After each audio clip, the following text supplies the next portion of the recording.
Today is Sunday, March 22nd, 2026, and this is Read Through the Bible. Yesterday we said we might have an announcement today. That's right, and we do. And so Lakin was born to Hannah and Derek late on Friday night, 11:55 p.m. Yeah. He just made it, and he is an adorable, healthy baby boy. Yeah. So we're rejoicing with them. We are very thankful for that. And it's interesting for us, even as we think about our reading today, we're going to read in Psalm 90. We think about Lakin, and he's just starting his life. And in Psalm 90, it's a psalm kind of for the end of life, is what it's about. Like verse 12, so teach us to number our days that we may get a heart of wisdom. Yeah. Verse 9, our days pass away under your wrath. We bring our years to an end like a sigh. So it just speaks about sort of the end of life. Just it's a nice contrast for us. So I want to step back here for a moment and just consider how on the weekends we've been reading the Psalms and the Proverbs. The Psalms has 5 books in it. If you have your Bible open to Psalm 90, if you look above Psalm 90, it says book 4 because there are 5 books of the Psalms. So if you think about 5 books of the Psalms, there are 4 gaps, and in those gaps we've been reading the Proverbs. Mm-hmm. And just to sort of help you with these books, they are somewhat loosely thematically related. So book 1 of the Psalms tends to be personal. If you remember, almost all of them are Davidic. And almost all of them, David is speaking about his personal struggles, about running from Absalom and being in distress and running from Saul, and just his struggles and his clinging to the Lord. And books 2 and 3 tend to be more national. A lot of songs and talks about Israel and us as a nation and the place of Zion. And then now when we come to books 4 and 5, of anything just in the broadest level, they tend to be liturgical. That is lots of praise to God, for worship. Kind of yeah. And I think as we read through them, I think your hearts will be encouraged because a lot of praise to God. Very uplifting here at the end. Okay, so today we're in Psalm 90, which is a prayer of Moses.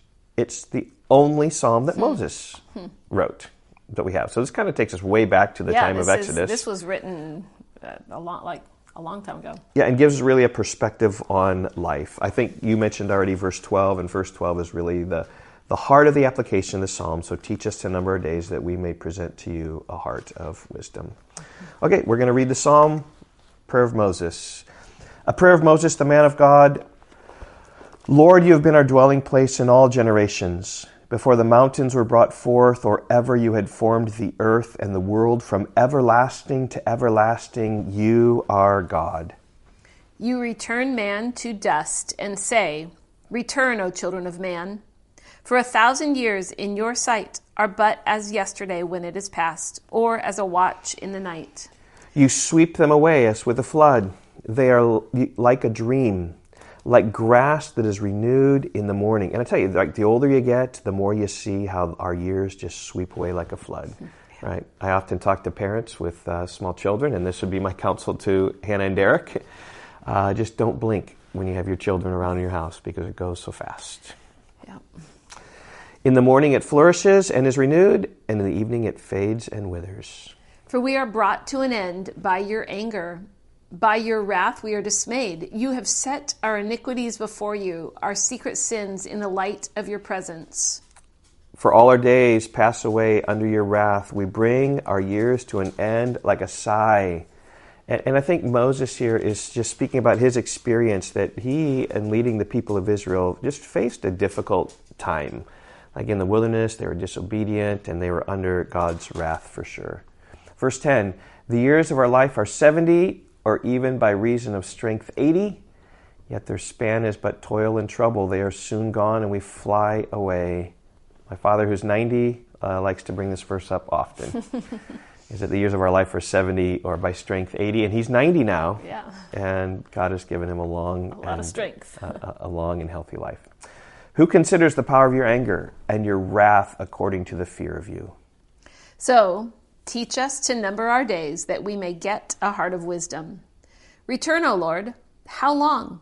Have pity on your servants. Satisfy us in the morning with your steadfast love, that we may rejoice and be glad all our days. Make us glad for as many days as you have afflicted us, and for as many years as we have seen evil. Let your work be shown to your servants and your glorious power to their children. Let the favor of the Lord our God be upon us and establish the work of our hands upon us. Yes, establish the work of our hands.